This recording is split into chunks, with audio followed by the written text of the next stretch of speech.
রামনগর গ্রামে রতন নামে এক দরিদ্র কৃষক তার স্ত্রী টুম্পার সঙ্গে থাকত।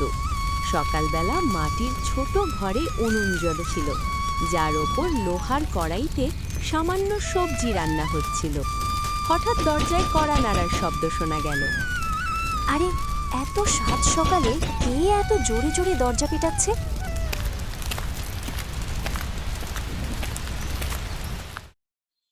দরজা খুলতেই দেখা গেল গোপালবাবু রাগে লাল হলুদ হয়ে দাঁড়িয়ে আছে। যে ছিল অত্যন্ত লোভী এবং ধূর্ত, সে সবার কাছ থেকে দ্বিগুণ সুদ আদায় করত। রামু, অনেক হয়েছে তোর নাটক। আমার টাকা কোথায়? শেঠজি, কালই তো আমি আপনাকে পুরো টাকা দিয়ে দিয়েছিলাম আর হিসাব পরিষ্কার করে দিয়েছিলাম, আর আমি আপনার পুরনো টাকাও কবেই মিটিয়ে দিয়েছি। তাহলে আপনি কিসের কারণে আমাকে আবার বিরক্ত করছেন? দেরি হওয়ার কারণে তোর সুদ বেড়ে গেছে। এখন ওই ঋণ তোকে 5 গুণ সুদের সাথে ফেরত দিতে হবে। 5 গুণ? শেঠজি, এটা তো অন্যায়। আমি পরিশ্রম করে সুদ সহ পুরো টাকা চুকিয়ে দিয়েছি। আমি গরিব মানুষ, এত ভারী সুদ কিভাবে দেব? বেশি মুখ চালাবি না। যদি টাকা না দিস না, তবে তোর ঘরের তালা ভেঙে বাসনপত্র, কাপড় সব তুলে নিয়ে যাব। তোর বলদ গাড়িও বেচে দেব। শেঠজি, গরিবের রক্ত চুষে আপনি কি পাবেন? আমাদের সাথে এমন করবেন না। এত বেশি সুদ আমি দিতে পারবো না। আপনি আপনার শক্তি ভুল কাজে লাগাচ্ছেন শেঠজি। আমাকে অত জ্ঞান দিতে হবে না। তাছাড়া টাকা তো তোকে দিতেই হবে। দেখে নেব আমি তোকে। মনে রাখিস রতন, গোপালের সাথে পাঙ্গা নেওয়া সহজ নয়। শেঠ গোপাল রতনকে ধমক দিতে দিতে চলে যায়, কিন্তু যাবার সময় গোপাল তার চাকরকে বলে, এই গরিব ভিখারির এত বড় সাহস আমার মুখের উপর কথা বলা! একে তো শিক্ষা দিতেই হবে, আর যাতে গ্রামের বাকি গরিবরাও ভয়ে থাকে। আচ্ছা, আপনিই বলুন, আমাদের এই জীবন কবে বদলাবে? রোজ রোজ দুবেলা ভাতের জন্য লড়াই করতে হয়। মাঝে মাঝে মনে হয় যে ঘরটা একটু মেরামত করাই। আবার কখনো ভাবি যেন আমাদেরও ভালো পোশাক আশাক থাকুক। কিন্তু মনে হয় ভাগ্য আমাদের শুধু অভাবই দিয়েছে। হে উপরওয়ালা, আমরা কি একটা ভালো জীবন ডিজার্ভ করি না? আমি জানি তোমার কষ্ট হচ্ছে, কিন্তু আমি কি করব বলো? ক্ষেত ছোট, খেতে ঠিকমতো জলও পড়ে না বৃষ্টির জন্য, তার ওপর ঋণের বোঝাও মাথায়। কত পরিশ্রম করেও ঠিকমতো খাবারও জোগাড় করতে পারি না। পরিশ্রম? হ্যাঁ, পরিশ্রম তো আপনি করেন, কিন্তু উপরওয়ালা আমাদের কথা শোনে কই? মনে হয় যেন ভাগ্য আমাদের এই দারিদ্র্যের মধ্যেই পচানোর জন্য পাঠিয়েছে। টুম্পা দীর্ঘশ্বাস ফেলে চুপচাপ সবজি রান্না করতে লাগলো। ঘরে নিস্তব্ধতা ছিল। রতন মনে মনে শপথ করল, আজ খেতে প্রাণ চলে গেলেও বাড়ি ফেরার সময় এমন কিছু নিয়ে আসব যাতে সরলার মুখে হাসি ফোটে। রতন জানত না যে আজকের দিনটি তার জীবনের সবচেয়ে বড় গল্পের শুরু হতে চলেছে।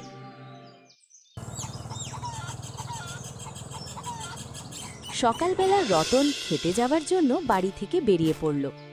সকালের হালকা রোদ তাদের উঠোনে পড়ছিল। টুম্পার মনে আজ যেন কিছু একটা অস্বস্তি হচ্ছিল। রতন রোজ গ্রামের এক মন্দিরের পাশ দিয়ে যেত, কারণ এটাই ছিল সবচেয়ে ছোট এবং সহজ রাস্তা। মন্দিরে তখন পণ্ডিত মশাই বসেছিলেন। প্রণাম পণ্ডিত মশাই, কেমন আছেন আপনি? শরীর ঠিক আছে তো আপনার? হ্যাঁ বাবা, সব ভালো। ওপরওয়ালার আশীর্বাদ তোর ওপর সব সময় থাকুক। পণ্ডিতের সাথে কথা বলে রতন নিজের ক্ষেতের দিকে চলে যায়। সেই সন্ধ্যায় গ্রামের সবচেয়ে ধনী শেঠ গোপাল তার চাকর হালিমের সাথে বসেছিল। সেই ছিল খুব লোভী ও চতুর। তার মনে এক বিপজ্জনক পরিকল্পনা জন্মাচ্ছিল। শেঠ গোপাল নিজের বড় বাড়িতে খাটের ওপর বসেছিল। পাশে তার চাকর কালু দাঁড়িয়েছিল। আরে কালু, শোন, মন্দিরের গয়নাগুলো দেখে আমার মাথা খারাপ হয়ে গেছে। কাল রাতে মন্দিরে যে সোনাদানার গয়না আছে না, ওগুলো আমার ঘরে থাকা চাই। গ্রামের মানুষ আমাকে সম্মান করে ঠিকই, কিন্তু টাকা আরো বাড়াতে হবে আমাকে। যত টাকা তত সম্মান। শেঠজি, কিন্তু এ তো পাপের কাজ হবে। ভগবানের ঘর থেকে গয়না চুরি করা এটা ঠিক হবে না। আরে মূর্খ, ভগবানের গয়নার কি দরকার? ওনার কি হবে ওগুলো দিয়ে? আসল ভগবান তো টাকা, আর টাকা মানুষের হাতেই মানায়। কিন্তু গ্রামবাসী যদি জানতে পারে তবে? সেটাই তো মজা। চুরি আমরা করব, আর ইনজাম অন্য কারোর ওপর লাগবে। জানিস কার ওপর? ওই গরিব রতনের ওপর। আজ ওর আর ওর বউয়ের মুখ খুব বেশিই চলছিল। রতন তো রোজ মন্দিরের পাশ দিয়েই নিজের খেতে যায় না। হ্যাঁ, আমরা এই সুযোগটাই নেব। সবাই ভাববে ওই চুরি করেছে। গ্রামবাসী আগে থেকেই ওকে বাঁকা চোখে দেখে। বাস, আজ রাতেই আমরা কাজ সেরে ফেলব, আর সকালে হাঙ্গামা হবে। তুই শুধু এটা মনে রাখবি, কোনো ভুল যেন না হয়। মাঝরাতে আমরা মন্দিরে ঢুকব, গয়না তুলব, আর নিজের গোডাউনে লুকিয়ে ফেলব। তারপর গ্রামবাসীদের কিভাবে সামলাবেন? এ বিষয়ে তোকে চিন্তা করতে হবে না, আমি ঠিক দেখে নেব। শেঠজি, আমারও কিছু থাকবে তো ওতে? হ্যাঁ হ্যাঁ, চিন্তা করিস না, তুই শুধু তোর কাজটা ঠিকমতো করবি। হালিম ভয়ে ভয়ে মাথা নাড়ে আর শেঠের কথা মেনে নেয়। তারপর রাত হলো। পুরো গ্রামে নিস্তবতা ছড়িয়ে গেল। শুধু মাঝে মাঝে কুকুরের ডাক শোনা যাচ্ছে।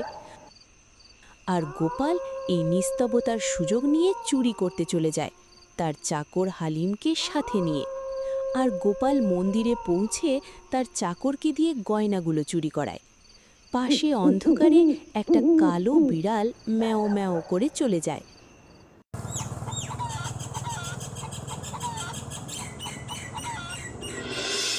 পরদিন সকালে গ্রামের মাঝখানে মন্দিরের সামনে ভিড় জমে গিয়েছিল। সবাই চিৎকার করে কথা বলছিল। পরিবেশে ভয় ও রাগের প্রতিধ্বনি ছিল। আরে, এটা কি হলো? মন্দিরের সব গয়না রাতারাতি উধাও হয়ে গেল। এত বড় অলক্ষণ! ভগবানের গয়না চুরি করে নিয়ে গেল কেউ। এটা খুব খারাপ কথা। এরই মাঝে রতন রোজগার মতো খেটে যাওয়ার জন্য সেই পথ দিয়ে যাচ্ছিল। ভিড় দেখে সে দাঁড়িয়ে পড়ল আর কাছে এলো। আরে কি হয়েছে ভাই সব? এত সকালে এই ভিড় কিসের জন্য? আরে রতন, তুই শুনিসনি মন্দিরে চুরি হয়েছে? ভগবানের সব গয়না কেউ নিয়ে গেছে। রতন এটা শুনে চমকে যায়। ভিড়ে দাঁড়িয়ে থাকা শেঠ, যে আসলে চুরি করেছিল, সে খুব নিরীহ সেজেছিল। পণ্ডিত মশাই, আপনি বলুন, কাল রাত পর্যন্ত তো গয়না ছিল, তাহলে হঠাৎ কে নিল? আপনি বলুন পণ্ডিত মশাই, আপনি কি মন্দিরের আশেপাশে কাউকে আসতে যেতে দেখেছেন? আপনার কি কাউকে সন্দেহ হয়? শেঠজি, রোজ সকালে খেতে যাওয়ার জন্য রতন এখান দিয়েই যাতায়াত করে, কিন্তু রতন এমন কাজ করবে আমার মনে হয় না। আরে পণ্ডিত মশাই, যুগ খারাপ, মানুষের নিয়ত কখন বদলে যায় কি জানি। আর এমনিতেও যে করেছে সে কি কখনো মুখে স্বীকার করবে? আরে হ্যাঁ, আমি নিজের চোখে দেখেছি। রাতে যখন আমি হালকা হতে যাচ্ছিলাম, রতন মন্দিরের কাছে চুপি চুপি কি যেন করছিল। আমি ডাক দিতেই যেন পালিয়ে গেল। তখনই আমার সন্দেহ হয়েছিল। এসব কি বলছেন আপনারা? আমি কোনো চুরি করিনি। এত বড় পাপের ভাগী আমাকে করবেন না। আরে হ্যাঁ, এই গরিব মানুষ টাকার অভাবে আছে, এ করতেই পারে এই কাজ। টাকার জন্য তুমি তোমার ধর্মই ভুলে গেলে রতন। আরে উপরওয়ালাকে ভয় পান আপনারা। আমরা কিছু করিনি। আমরা গরিব হতে পারি, কিন্তু চোর নই। আমার স্বামীর মতো সৎ মানুষ এই গ্রামে কেউ নেই, এমন বলবেন না। উপরওয়ালার আপনাদের কখনো ক্ষমা করবে না। রতন আর তার স্ত্রী অনেক বোঝানোর চেষ্টা করল, কিন্তু ভিড় মানতে রাজি ছিল না। সবাই রতনকেই চোরের অপবাদ দিচ্ছিল। গ্রামবাসীরা, এখন তো সব পরিষ্কার। মন্দিরের গয়না চুরি করা লোক এই রতনই, আর এমন লোককে আমাদের গ্রামে থাকার কোনো অধিকার নেই। চুরি করা লোকের একটাই সাজা, গ্রাম থেকে বের করে দেওয়া। গ্রামবাসীরা, তোমাদের মতামত জানাও। হ্যাঁ, গ্রাম থেকে বার করে দাও একে। এখানে থাকতে দিলে কাল আমাদের ঘর থেকেও জিনিস চুরি করবে। আপদ বিদায় করো। আরে আপনারা সবাই কেন বুঝছেন না? আমি নির্দোষ, আমি কোনো চুরি করিনি। আমার উপর এত বড় দোষ চাপাবেন না। ভিড়ের মাঝে থেকে চিৎকার শোনা গেল, বের করো একে, বার করে দাও একে গ্রাম থেকে। রতন আর টুম্পা নিরুপায় হয়ে গ্রাম ছেড়ে চলে গেল। গ্রামের বাইরে এক নির্জন জায়গায় ঝোপঝাড়ের মাঝে একটি ভাঙাচোরা কুঁড়ে ঘর তারা খুঁজে বার করল। বাধ্য হয়ে সেই ঘরে তারা থাকতে শুরু করলো। শুনছেন, এই জায়গাটা কত নির্জন, না আছে কোনো মানুষ, না আছে খাবার। এখন আমরা কি করব? কি করব বলো টুম্পা? যখন নিজের গ্রামই আমাদের তাড়িয়ে দিল, তখন অন্য কোথাও আশ্রয় খুঁজতে হবে। এটাই আমাদের ভাগ্য। আমি তো ভাবছি, চুরি করলো কে আর দোষ আমার উপর পড়ল? আমি আসল চোরকে খুঁজে বের করেই ছাড়ব। দিন ফুরিয়ে এলো। টুম্পা কাঁদতে কাঁদতে ঘুমিয়ে পড়ল। রতন সারা রাত দুশ্চিন্তায় বসে রইল। পরদিন সকালে যখন রতন উঠল, দেখল টুম্পা খিদে দুর্বল হয়ে গেছে। টুম্পা, তুমি এখানেই থাকো, আমি কিছু খাবার নিয়ে আসি, তারপর অন্য গ্রাম দিয়ে ঘুরে খেতে যাব। তুমি দরজা ভেতর থেকে বন্ধ করে বিশ্রাম নাও। রতন জঙ্গলের দিকে রওনা দিল।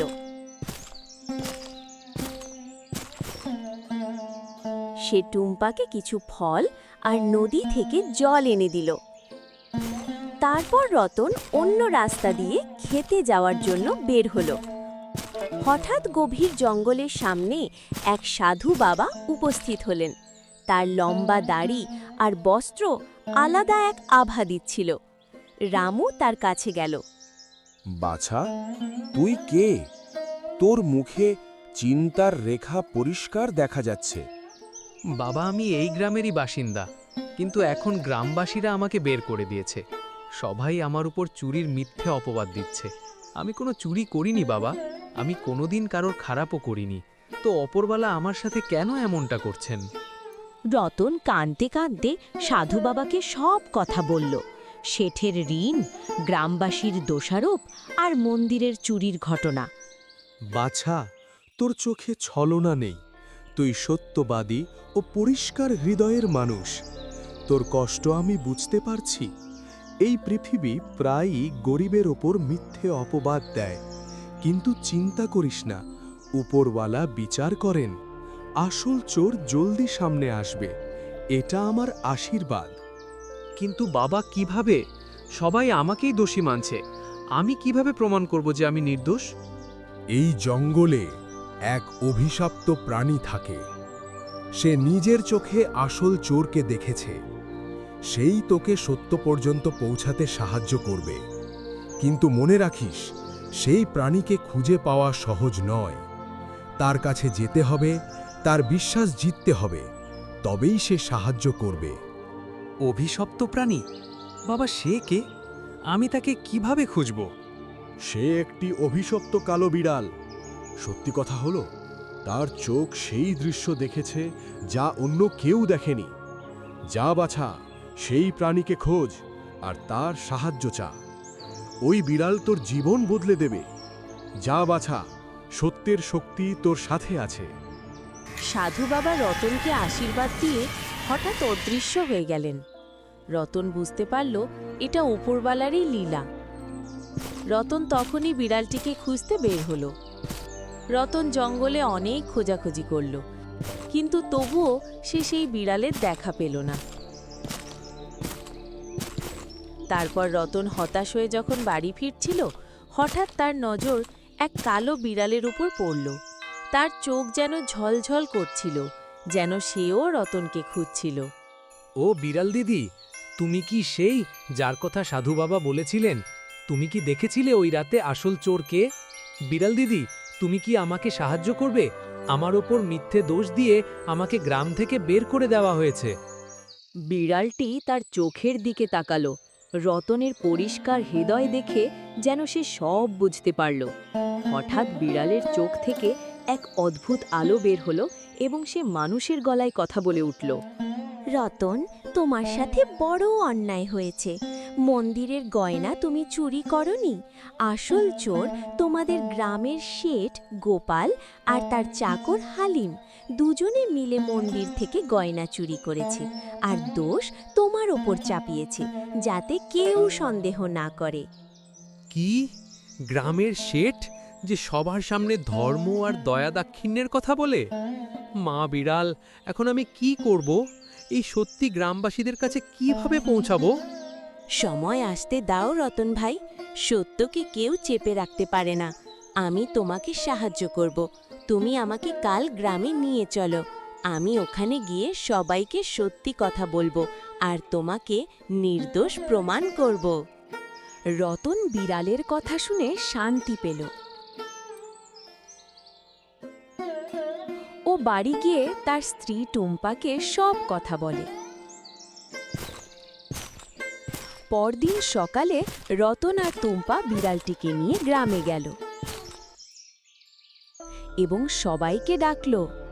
গ্রামবাসীরা, আপনারা সবাই আমাকে চোর বলে গ্রাম থেকে বের করেছিলেন, কিন্তু আসল চোর এখনো গ্রামেই বসে আছে। আজ আমার কাছে সাক্ষী আছে যে আমাকে নির্দোষ প্রমাণ করবে।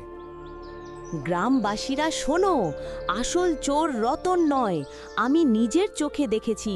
মন্দিরের গয়না গোপাল আর তার চাকর হালিম মিলে চুরি করেছে। যদি বিশ্বাস না হয় তবে শেঠের বাড়িতে গিয়ে দেখো, মন্দিরের গয়না ওখানেই পাবে। আর হ্যাঁ, তাড়াতাড়ি যাও, বেশি দেরি করলে হয়তো গোপাল গয়নাগুলো বিক্রি করার জন্য পাঠিয়ে দিতে পারে। সুতরাং তাড়াতাড়ি যাও আর গয়না নিয়ে চলে আসো।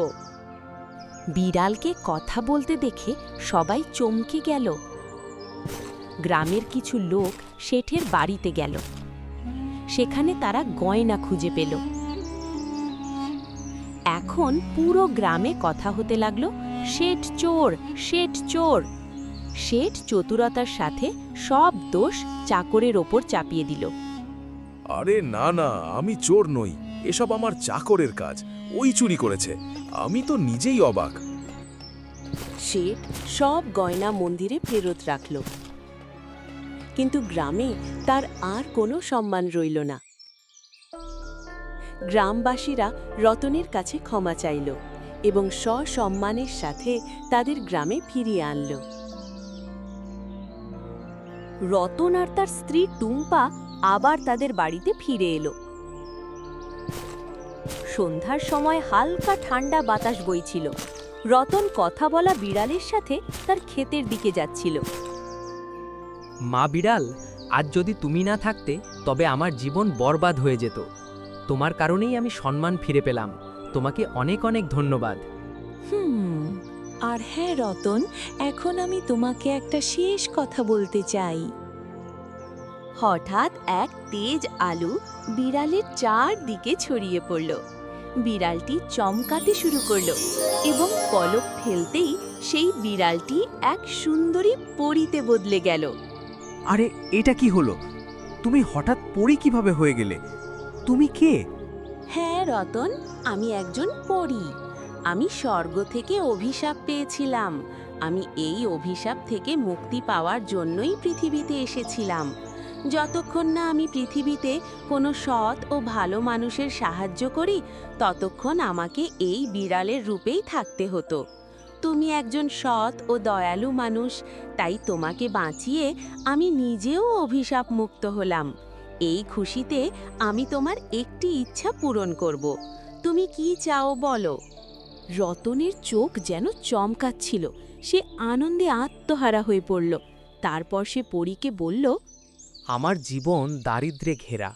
দিনরাত খাটি, কিন্তু ফসল ভালো হয় না। তার ওপর ঋণের বোঝা, দুবেলা ভাত জোটে না। আমি তোমাকে আশীর্বাদ দিচ্ছি। তোমার সব কষ্ট দূর হয়ে যাবে। তোমার বাড়ি একটা রাজমহলে পরিণত হয়ে যাবে। তোমার কাছে আর কোনো জিনিসের অভাব থাকবে না। আচ্ছা, আমার এখন যাওয়ার সময় এসে গেছে, তাই আমি চললাম। সুখে থেকো বন্ধু। এই বলে পরী অদৃশ্য হয়ে গেল। তারপর রতন তার বাড়ি যাওয়ার জন্য বেরিয়ে পড়ল। আর যখনই সে বাড়ি পৌঁছালো, সে দেখল তার বাড়ি সত্যিই একটি বিশাল বাড়িতে পরিণত হয়ে গেছে। সে ভিতরে গিয়ে দেখল টুম্পা অবাক হয়ে দাঁড়িয়ে আছে। টুম্পা তার স্বামীকে দেখে বলল, আরে, এটা কি করে সম্ভব? আমি তো নিজের চোখকেই বিশ্বাস করতে পারছি না। আমাদের বাড়ি তো পুরো রাজমহল হয়ে গেল। আর সেই আমাদের বিড়ালটা কোথায়?